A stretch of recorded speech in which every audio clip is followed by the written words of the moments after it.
लंबे समय बाद रणवीर अपने गांव लौट रहा था। वह एक सिपाही था। उसने दूर देशों में लड़ाई देखी थी, रातों को तारों के नीचे पहरा दिया था और अब उसका मन बस यही चाहता था कि वह घर लौटे। उसे अपने गांव की गलियां याद आती थी, आम का पेड़, नदी का किनारा और बचपन के खेल। गाड़ी से उतरते ही उसने गहरी सांस ली। हवा तो वही थी, पर उसमें कुछ अजीब बदला बदला सा था। उसने सोचा, शायद मेरा ही वहम है, इतने साल बीत गए हैं। गांव की गलियों में चलते हुए उसने देखा कि दीवारों पर रंग बिरंगे चिन्ह बने हैं। बच्चे मोबाइल पर खेल रहे हैं। पुराने कुएं पर अब कोई नहीं आता। दुकान पर ढोलक की जगह बड़ी बड़ी स्क्रीन लगी थी। रणवीर चौंक गया। उसने सोचा, क्या यह वही गांव है?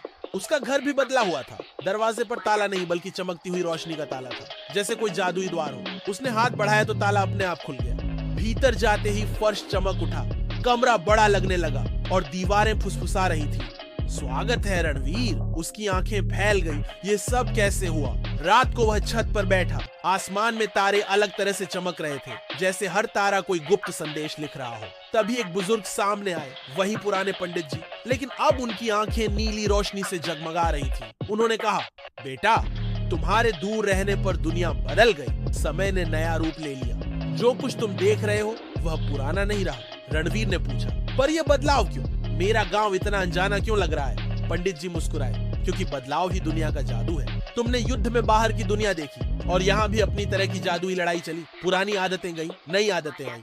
अगले दिन रणवीर गांव में घूमने निकला। उसने देखा कि खेतों में हल नहीं बल्कि उड़ते हुए छोटे छोटे रोबोट काम कर रहे हैं। तालाब में मछलियां नहीं बल्कि रंगीन रोशनी के जीव तैर रहे हैं और मंदिर की घंटी अब अपने आप बजती थी। उसके बचपन का दोस्त अमन वहां मिला, लेकिन अब वह भी बदला हुआ था। उसके कंधे पर एक छोटा पंखों वाला यंत्र बैठा था जो बात करता था। अमन हंसते हुए बोला, देख रणवीर, अब हमारे पास नए साथी हैं। दुनिया आसान हो गई है। रणवीर मुस्कुराया, पर उसके दिल में उलझन थी। वह सोचता, क्या मैं इस नई दुनिया में जगह बना पाऊंगा या मैं अजनबी ही रह जाऊंगा। रात को उसने सपना देखा। सपने में उसका गांव एक भूल भुलैया बन गया। दीवारें चलने लगी, रास्ते बंद होने लगे और एक आवाज आई, अगर तुम अपना घर पाना चाहते हो तो तुम्हें दिल से समझना होगा कि बदलाव दुश्मन नहीं, साथी है। अगली सुबह उसने हिम्मत की। उसने बच्चों से बात की, उनसे नए खेल सीखे। उसने अमन के यंत्र से बातें की। उसने खेत के रोबोट को चलाने की कोशिश की। धीरे धीरे उसे मजा आने लगा। उसने महसूस किया कि यह नई दुनिया डरावनी नहीं बल्कि अद्भुत है। लेकिन अचानक एक समस्या आई। गांव के बीचों बीच खड़ा पुराना बरगद का पेड़ सूखने लगा। लोग घबराए, कहते हैं, यह पेड़ हमारी आत्मा है, अगर यह गया तो गांव का जादू भी चला जाएगा। रणवीर ने कहा, मैं इसे बचाऊंगा।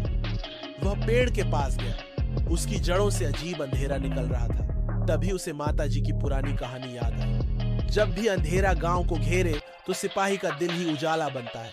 रणवीर ने अपनी आंखें बंद की। उसने अपनी सारी यादें, अपनी हिम्मत और अपने गांव के लिए प्यार उस पेड़ में बहा दिया और चमत्कार हुआ। पेड़ की सूखी टहनियां हरी होने लगी, पत्तों में सुनहरी चमक आ गई। पूरा गांव रोशनी से जगमगाने लगा। लोग खुशी से चिल्लाए, रणवीर हमारा असली रक्षक है। अब रणवीर समझ गया कि बदली हुई दुनिया उसे डराने नहीं आई थी, वह तो उसे सिखाने आई थी कि असली ताकत नएपन को अपनाने और अपने दिल की रोशनी से सबको जोड़ने में है। गांव फिर से हरा भरा हो गया। बच्चे पुराने खेल भी खेलने लगे और नए भी।